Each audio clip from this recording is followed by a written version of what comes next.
Good evening everyone. बेटे, electric field due to a point charge इस lecture में हम लोग पढ़ेंगे। इलेक्ट्रिक फील्ड हम लोग समझ ही गए हैं उसका कॉन्सेप्ट, इलेक्ट्रिक फील्ड क्या होता है। आज हम देखेंगे कि एक पॉइंट चार्ज के अराउंड उसके फील्ड में कोई दूसरा टेस्ट पॉइंट चार्ज आता है तो वो कितना intensity of electric field measure करता है और उस रीजन के अंदर जो इंटेंसिटी ऑफ इलेक्ट्रिक फील्ड है वो किस किस बात पर डिपेंड करता है। और ये भी देखेंगे कि इंटेंसिटी ऑफ इलेक्ट्रिक फील्ड ज्यादा कन्वेनियंट है या इलेक्ट्रोस्टैटिक फोर्स ज्यादा कन्वेनियंट है। तो कई सारी टॉपिक पर इस टॉपिक में कई सारी बातों पर हम लोग चर्चा करेंगे। Intensity of electric field due to the point charge.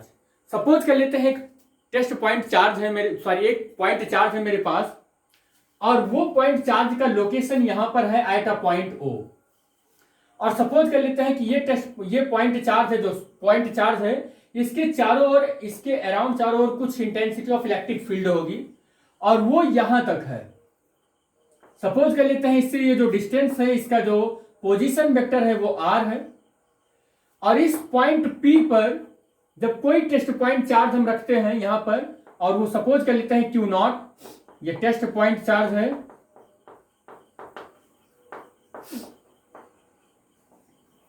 और ये सोर्स पॉइंट चार्ज है।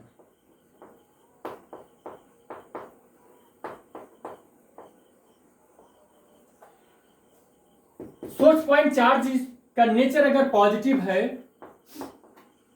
तो टेस्ट पॉइंट चार्ज भी हम लोग एजम्पशन में चलते हैं मानकर कि ये भी पॉजिटिव होगा। इस पर एक रिपल्सन का फोर्स लगेगा लाइक दिस, इस डायरेक्शन में एक फोर्स लगेगा। The magnitude of the force at that point due to the source point charge. अगर इस सोर्स पॉइंट चार्ज ने या सोर्स चार्ज ने इस पर कुछ फोर्स लगाया है F, तो इसका अमाउंट कितना होगा हम ये कूलम्ब सर के दिए गए इक्वेशन के अकॉर्डिंग या मैथमेटिकल इक्वेशन के अकॉर्डिंग फाइंड आउट कर सकते हैं। 1/4 epsilon naught Q into Q naught upon R square, where Q is the source charge, Q naught is the test point charge, and R is the distance between the source and the point charge. And here force is the vector quantity, then we will mention direction of this force, then R unit vector. यहां R ये बताएगा कि direction किधर है, तो इसका direction R क्या बताएगा, O2P, O2P, ये इसका डायरेक्शन हो गया। या आप यूनिट वेक्टर को आप जब आइडेंटिफाई करते हैं तो ये इस तरीके से आप आइडेंटिफाई करते हैं, ये वैल्यू भी आप प्लेस कर सकते हैं। यहां पर फोर्स कि केवल हम मैग्नीट्यूड की अगर बात करें तो ये जो फार्मूला निकल कर आएगा 1/4 epsilon naught Q naught upon R square, that is the magnitude of the electrostatic force at the point P on the Q naught due to the source charge. Source charge की वजह से Q पर इतना force लग रहा है। अगर ये इस पर इतना फोर्स लग रहा है तो देखें कि इस पॉइंट पर इंटेंसिटी ऑफ इलेक्ट्रिक फील्ड क्या है एट दैट पोजीशन। इस पोजीशन की वजह से देखें तो इक्वल टू हमें फार्मूला मिलता है F/Q naught and equal to F की value 1/4 epsilon naught Q naught upon R square and also 1/Q naught, Q naught cancel हुआ, equal to 1/4 Q epsilon naught Q upon R square. This is the intensity of the electric field at that point due to the source charge on the Q naught. Q naught पर ये source charge की वजह से इतनी electric field यहां पर होगी। बेटे एक चीज आपको बता दें कि अब इस पोजीशन वेक्टर R से यहां पर या सपोज कर लेते हैं ऐसे, ये अब R दूरी पर हमने, R डिस्टेंस पर हमने intensity of electric field calculate कर लिया।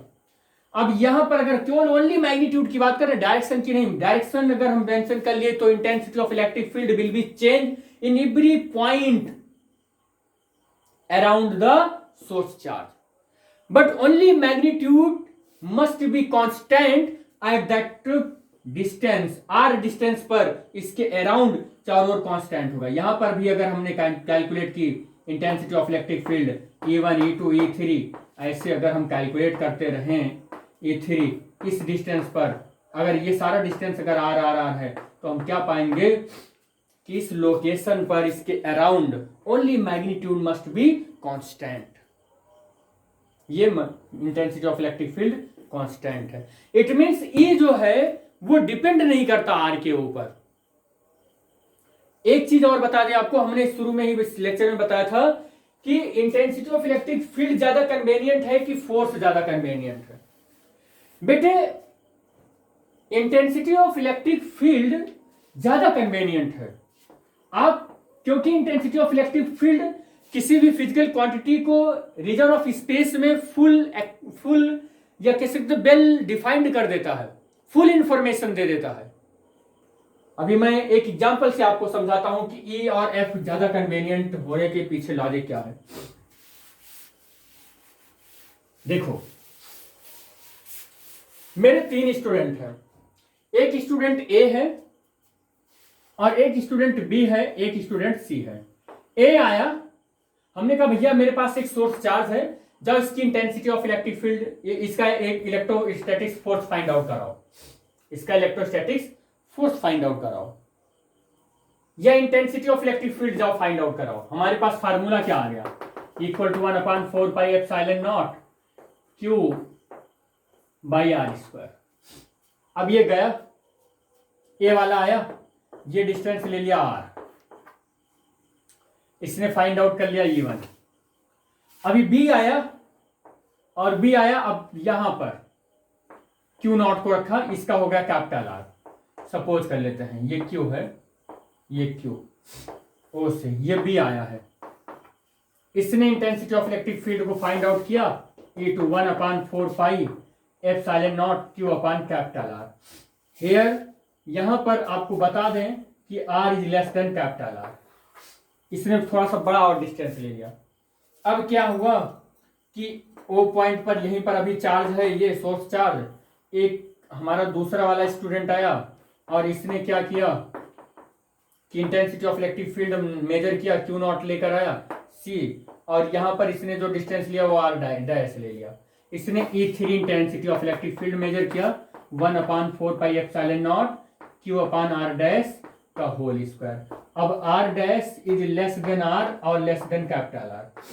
अब आपने क्या देखा कि इंटेंसिटी ऑफ इलेक्ट्रिक फील्ड जो E1 है, E1 ये किससे छोटा है, E2 से, और E1 किससे बड़ा है, E3 से। अब बेटे आप बताओ कि क्या हमने चेंजिंग किया था सोर्स चार्ज में? जब हमने सोर्स चार्ज की वैल्यू को चेंज नहीं किया तो ये क्यों आया? हमें तो ये मिलना चाहिए था E1 बराबर E2 बराबर E3, और टेस्ट पॉइंट चार्ज भी हमने सेम दिया था। तो बेटे एक चीज आपको बता दें कि इंटेंसिटी ऑफ इलेक्ट्रिक फील्ड ज्यादा कन्वेनियंट इसलिए है क्योंकि जो आपने फोर्स देखा यहां पर, फोर्स की वैल्यू अलग अलग हो जा रही है, क्योंकि फोर्स डिस्टेंस पर डिपेंड करता है। लेकिन अगर हमने फिक्स कर दिया डिस्टेंस को कि R डिस्टेंस पर ही जाओ, तीनों लोग मेजर करके आओ, तो इंटेंसिटी ऑफ इलेक्ट्रिक फील्ड तीनों लोग का कांस्टेंट हो गए। आप ऐसे समझो कि तीनों स्टूडेंट गए और फोर्स मेजर करने, उन्होंने अलग अलग डिस्टेंस ले लिया, अलग अलग डिस्टेंस ले लिया, तो इनका फोर्स अलग अलग आ गया। अब फोर्स की रेफरेंस में इन्होंने intensity of electric field count किया। लेकिन जब आप इंटेंसिटी ऑफ इलेक्ट्रिक फील्ड लेने जाते हैं, क्योंकि फोर्स जब आप लेने जाते हैं तो उसमें Q0 आ जाता है, और Q0 हो सकता है चेंज कर दिया हो। लेकिन जब आप E मेजर करने जाते हो तो उसमें केवल Q आता है और R² आता है। R को हमने अगर फिक्स कर दिया तो ये जो Q है ये फिक्स ही हो रहता है। तो जब इसमें केवल एक चार्ज आ रहा है, इसमें दोनों चार्ज आता है, Q इंटू Q0 दोनों आ जाता है। दोनों की वैल्यू हो सकता है वैरी कर जाए लोग लेने में, और एक ही चार्ज आता है, तो इसलिए ये जो है ना वो ज़्यादा कन्वीनियंट होता है। और हाँ, तो हम लोगों ने लास्ट में फार्मूला क्या देखा, equal to 1/4 pi epsilon naught Q/R²। ये इसका magnitude of the electric field है, electric field due to the point charge. Video को पॉज करके नोट कर लीजिएगा बेटा। Thank you, thanks for watching the video.